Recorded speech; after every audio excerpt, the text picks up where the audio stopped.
Hello friends, this is Manish and you are welcome to my YouTube channel study with Manish Pandey. दोस्तों, आज के इस video में हम लोग जॉन डॉन की बहुत ही फेमस कविता sweetest love I do not go पढ़ेंगे। आइए सबसे पहले थोड़ा सा इंट्रोडक्शन देखते हैं जॉन डॉन का, और इसके बाद कविता को भी हम लोग पढ़ेंगे। जॉन डॉन का जन्म 1572 में लंदन में हुआ था, and he was a great poet, priest and a lawyer। वे बहुत बड़े कवि तो थे ही, प्रिस्ट भी थे। पोएट के बाद आगे चल करके प्रिस्ट भी हुए, बहुत पावरफुल सरमन भी दिए और लॉयर भी थे। वही नहीं, बहुत सारे नवल एक्सपेडिशन में भी भाग लिए। मतलब हम कह सकते हैं कि John Donne was a all rounder man. और ये ऑल राउंडर जो है, ये केवल वो थे ही नहीं बल्कि उनकी रचनाओं में भी देखने को भी मिलती है। हम लोग आगे देखेंगे, चर्चा करेंगे। तो he was born in 1572 in London and he was a great poet, priest and lawyer. Age of John Donne जो है वो 16th सेंचुरी का जो लास्ट डिकेड है और 17th सेंचुरी का जो शुरुआती डिकेड है वो एज ऑफ जॉन डॉन के नाम से जाना जाता है। जॉन डॉन इज कॉल्ड, या John Donne is considered as a connecting link between the Elizabethan age and the Puritan age. He belong to the age of Jacobean age. Jacobean age means the period of the reign of James I, understand।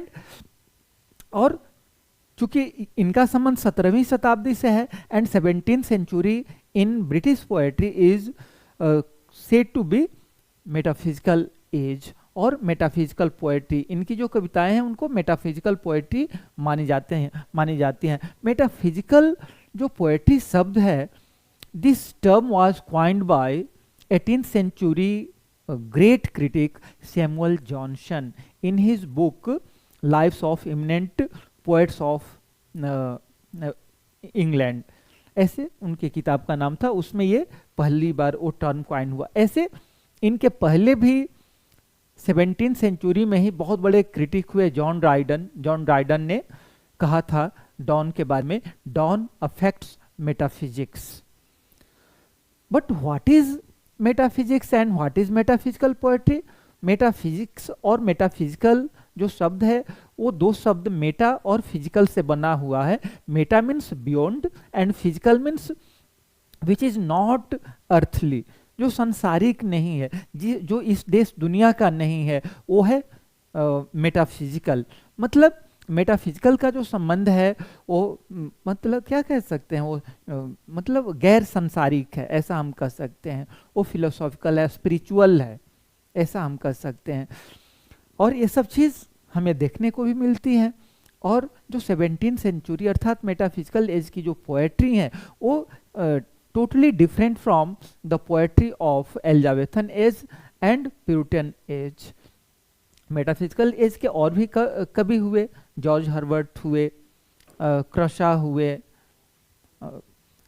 Andrew marvel हुए, लेकिन John Donne is called the founder of metaphysical poetry. John Donne is in the centre of metaphysical poetry. वैसे तो बहुत सारे critic आलोचना भी किए हैं, लेकिन 20th सेंचुरी के जो बहुत बड़े आलोचक, बहुत बड़े कवि, बहुत बड़े ड्रामाटिस्ट हुए, टी.एस. इलियट, वो मेटाफिजिकल एज की प्रशंसा भी किए हैं, जॉन डॉन की प्रशंसा भी किए हैं। तो आइए इनके बारे में और कुछ देखते हैं।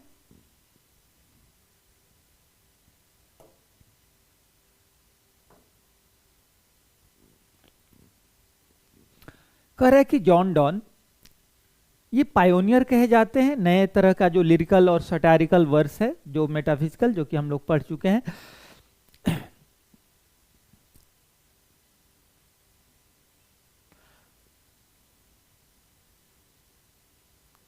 ये सब तो मैं बता ही दिया हूं कि अपने समय में बहुत बड़े प्रीचर भी हुए, बहुत सरमन भी लिखे, सोनेट सटायर तो लिखे ही।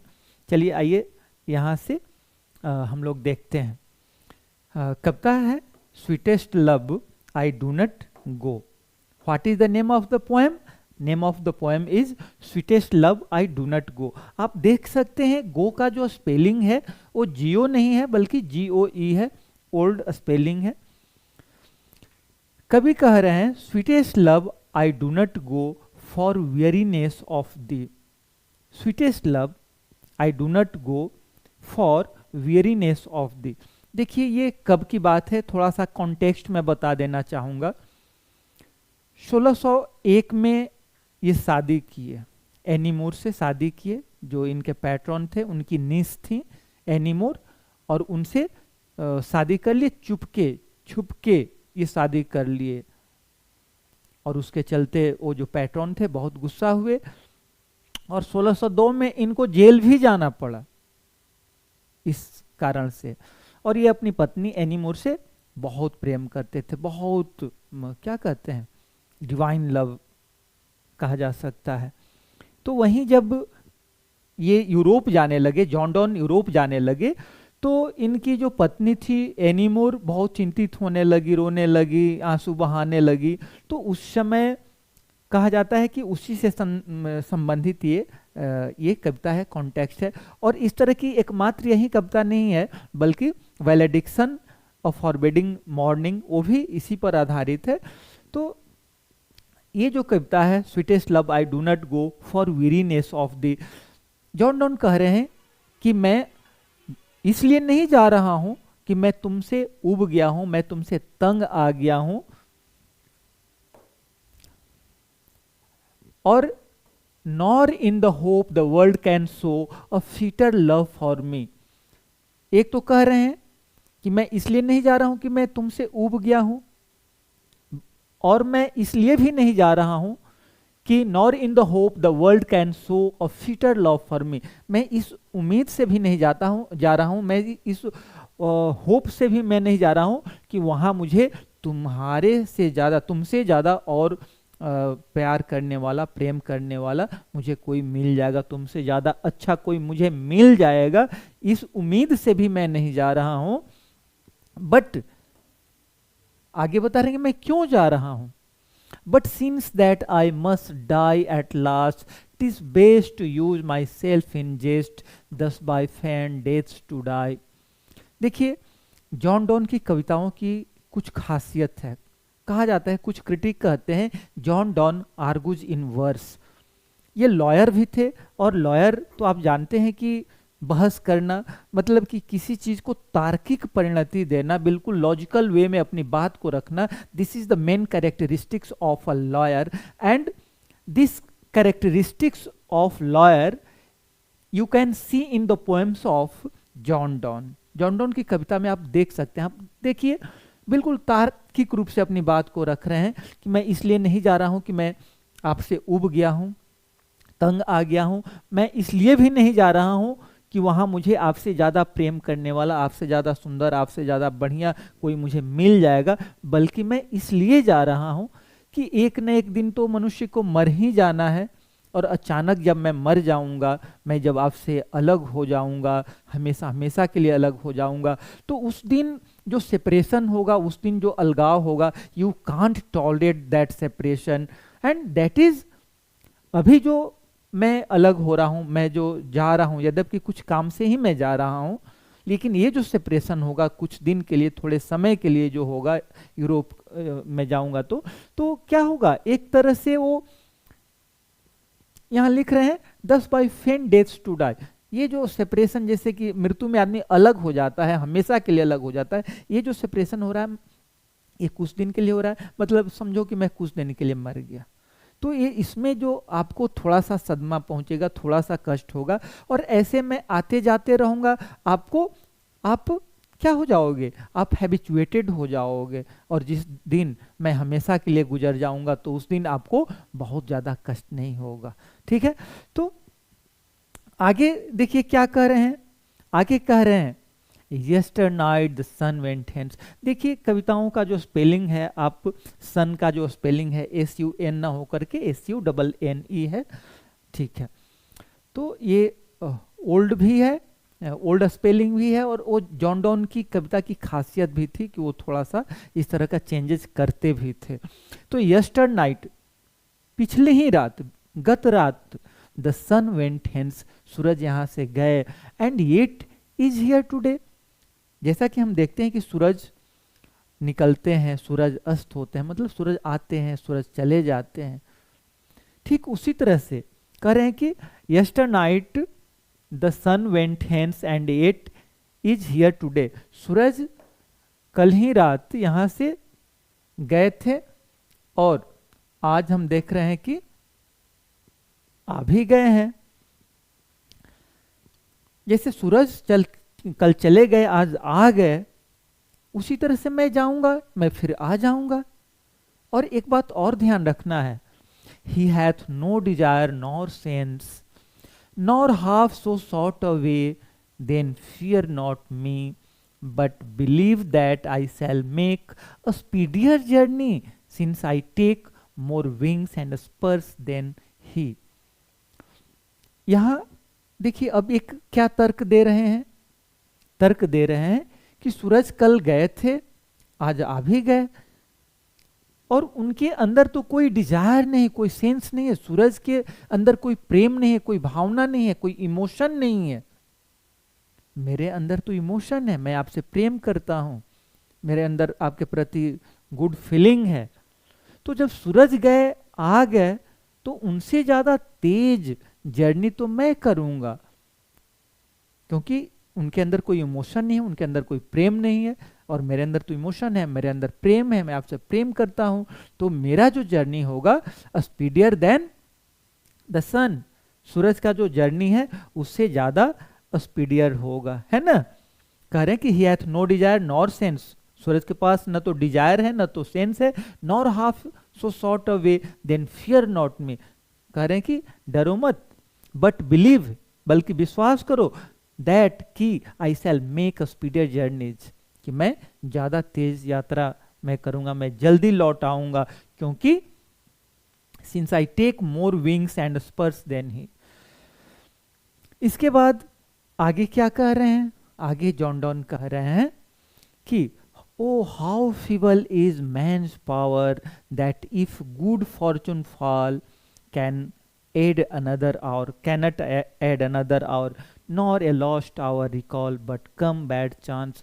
आगे कह रहे हैं जॉन डॉन, थोड़ा ज्यादा फिलोसॉफिकल अंदाज में आ जा रहे हैं। यहां हम देख रहे हैं, शुरू में देख रहे हैं कि वो क्या कर रहे हैं, तर्क कर रहे हैं, कंपैरिजन कर रहे हैं सन से अपनी, माने सन का जो जर्नी है और अपनी जो जर्नी है उसे कंपैरिजन कर रहे हैं। लेकिन यहां हम देख रहे हैं कि ये बहुत ही फिलोसॉफिकल अंदाज में आ जा रहे हैं और कह रहे हैं कि वो how feeble is man's power, मनुष्य की ताकत कितनी कमजोर है, मनुष्य कितना कमजोर है, कितना असहाय है, कि अगर कोई सौभाग्य आता है, अगर कोई बढ़िया समय आता है, तो उसमें वो कैनट ऐड अनदर आवर, उस खुशी के समय में, वो आनंद के समय में, मतलब आनंद का जो समय है, खुशी का जो समय है, उसमें 1 घंटा भी ऐड नहीं कर सकता है, 1 घंटा भी वो जोड़ नहीं सकता है। लेकिन अगर कोई बुरा चांस आ जाता है, उसको क्या करना होता है, फेस करना पड़ जाता है। तो how feeble is man's power.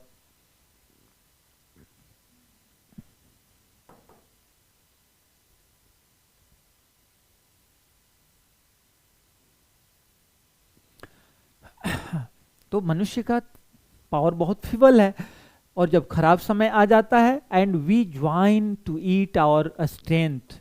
आप देख रहे हैं वी का स्पेलिंग वी डबल ई है, डब्ल्यू डबल ई है, ज्वाइन का स्पेलिंग आप देख सकते हैं। तो ये सब कैरेक्टरिस्टिक्स ऑफ जॉन डॉन्स जो पोएट्री है उसके शब्दावली का ये खासियत है। तो कह रहे हैं कि and we join to it our strength, जब बुरा समय आ जाता है तो फिर हमको ज्वाइन करना पड़ता है। And we teach it art and length itself o'er us to advance. आगे कह रहे हैं, आगे क्या कह रहे हैं, when thou sighst not wind। अब देखिए फिर यहाँ एक नया स्टाइल है, नया ढंग है। कह रहे हैं कि when thou sighst, जब आप आह भरती हो, अपनी पत्नी एनीमोर से कह रही हैं कि जब आप आहें भरती हैं तो आह भरने में वो केवल हवा नहीं होता है, सांस लेते हैं, सांस छोड़ते हैं, आह भरते हैं, तो जो हवा है तो कह रहे कि वो विंड नहीं है, बल्कि वो तो मेरी आत्मा ही निकल जाती है ना। जैसे हम लोग कहते हैं ना, या मूवीज में हम लोग देखते हैं कि रो मत, रोती हो तो मेरा तो कलेजा ही निकल जाता है, मेरा जान निकल जाता है, प्राण निकल जाता है। तो यहाँ कवि कह रहे हैं जॉन डॉन कि जब तुम आह भरती हो तो वो हवा नहीं निकलता है, बल्कि मेरा तो आत्मा, मेरी सोल, मेरी तो जान ही निकल जाती है। When thou sighest not wind, but sighest my soul away, मेरी जान ही निकल जाती है। And when thou weepst unkindly kind, my life's blood doth decay, और जब तुम रोती हो तो तुम रोती हो तो समझ जाओ कि मेरे शरीर का जो खून है वो निकल जाता है, खून का ह्रास हो जाता है। It cannot be that thou lovest me as thou sayest, if in thine my life thou waste, thou art the best of me. तो कह रहे हैं कि मतलब ये सब अपनी बात को बता रहे हैं कि जो तुम आह भर रही हो, जो तुम रो रही हो, इस सब से क्या होता है, मेरा नुकसान होता है, मतलब मेरे शरीर का नुकसान होता है। इसके बाद आगे जो लास्ट ये है स्टांजा, इसमें कह रहे हैं कि let not thy divining heart forethink me any ill. कह रहे हैं कि तुम्हारा जो डिवाइनिंग हार्ट है, जो तुम्हारा ईश्वरीय जो दिल है, उसमें कोई इल, कोई बुरी बात न सोचो कि मेरे साथ ये हो जाएगा, वो हो जाएगा। जैसे कि हम लोग कहीं जाते हैं, आते हैं, तो जो हमारे चाहने वाले लोग हैं सोचते हैं ना भाई कहीं जा रहा है, कहीं कुछ हो ना जाए, ये ना हो, तो इस तरह की बात हम माने हमारे चाहने वाले लोग सोचते हैं। यहाँ कवि कह रहे हैं अपनी पत्नी से, एनीमोर से कह रहे हैं कि let not thy divining heart forethink me any ill, जो आपका डिवाइनिंग हार्ट है उसमें कोई अशुभ बात, अशुभ विचार न आने दीजिए। क्यों नहीं आने दीजिए? क्योंकि डेस्टिनी में टेक दाई पार्ट। हो सकता है कि आपके अंदर कोई बुरा माने विचार आया कि अरे कहीं कुछ हो न जाए, ऐसा हो जाएगा, वैसा हो जाएगा, तो विचार आया और कहीं डेस्टिनी जो है तुम्हारा माने साथ दे दिया, यानी कहीं वो वैसा हो गया, तो फिर क्या होगा? And may thy fears fulfil but think that we are but turned aside. कह रहे हैं कि कुछ अशुभ न सोचो, मैं जा रहा हूं, ठीक है, मैं जल्द आ जाऊंगा, मेरी यात्रा बहुत तेज होगी, कोई अशुभ विचार अपने दिल में ना आने दो। और क्या कर रहे हैं? कह रहे हैं कि ऐसा सोचो जैसे कि हम लोग we are but turned aside to sleep, they who one another keep alive never parted be. ऐसे सोचो कि जैसे कोई एक पलंग पर, एक बिस्तर पर दो आदमी सोया है और दोनों का मुंह दो तरफ है। मेरी जो यात्रा है, मैं जो यूरोप जा रहा हूं, वो मेरी यात्रा जो है बस वैसे ही है जैसे कि कोई बेड पर दो आदमी सोया हो, एक का चेहरा इधर है, एक का चेहरा उधर है, ठीक वैसा ही बस मान लेना है। क्योंकि हम लोग तो एक दूसरे के दिल में रहते हैं, हम लोग तो एक दूसरे के आत्मा में रहते हैं, और जो एक दूसरे के अंदर रहता हो, जो एक दूसरे को जीवित रखता हो, वह एक दूसरे से अलग हो कैसे सकता है? They who one another keep alive, वे लोग जो एक दूसरे को जिंदा रखते हैं, वे जो कि एक दूसरे के जिंदा होने का कारण हैं, नेवर पार्टेड बी, उनको अलग नहीं किया जा सकता है, उनको अलग नहीं किया जा सकता। मतलब वो अपने पत्नी के बारे में, अपने जो प्रेम है, उन सब चीजों को ये एक्सप्रेस कर रहे हैं, ठीक है। तो यहां हम देख रहे हैं कि बहुत ही लॉजिकल वे में ये क्या करते हैं, जॉन डॉन समझाते हैं। तो जॉन डॉन की जो कविता है, इसमें हम एक शब्द आता है कॉन्सीट, और प्रश्न इंटरव्यू में भी पूछता है या कंपटीशन में भी पूछता है कि कॉन्सीट क्या होता है। तो कॉन्सीट जो है जॉन डॉन की कविताओं के लिए यूज की जाती है, और कॉन्सीट फार फेस्ड बट पावरफुल जो सिमिलीज एंड मेटाफर्स होते हैं, वो फार फेस्ड क्या होते हैं, मतलब कि वो दूर दूर से वो जो मेटाफर्स आते हैं, सिमिलीज आते हैं, वो आते हैं और उनको कंपेयर किया जाता है कवि के द्वारा। अब यहाँ देखिए, सूरज की यात्रा और अपनी यात्रा की चर्चा किए हैं। इनकी कविता एक फ्ली है, फ्ली एक कीड़ा होता है, उसमें वो कैसे डिस्कस करते हैं कि फ्ली तुम्हारा शरीर का रस निकाला, मैंने रस क्या कहते हैं, खून पिया, मेरे शरीर का खून पिया, दोनों का मिला दिया। तो वहाँ वो कंपेयर कर रहे हैं। फिर एक कविता में वो कह रहे हैं कि जो प्रेमी होते हैं वो कंपास जैसे होते हैं। कंपास एक पैर पर खड़ा रहता है और दूसरा ऐसे चारों तरफ घूमते रहता है, तो उसी तरह से मतलब वो भले अलग अलग रहता है लेकिन एक दूसरे से जुड़ा हुआ रहता है। तो इस तरह का जो मेटाफर्स हैं, इस तरह का जो कंपैरिजन है, जो कि 17वीं शताब्दी से पहले की रचनाओं में इस तरह की कंपैरिजन देखने को नहीं मिलता है, तो ये सब कंपैरिजन कॉन्सीट कहे जाते हैं।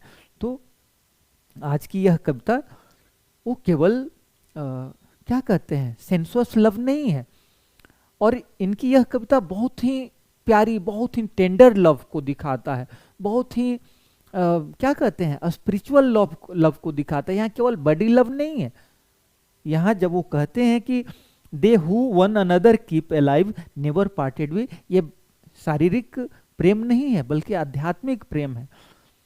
जबकि इनकी ही ऐसी भी कविता है जॉन डॉन की, जिसमें कहते हैं go and catch a falling star में लास्ट कंक्लूडिंग लाइन में क्या कहते हैं, कहते हैं कि and swear there is no woman who is true and fair.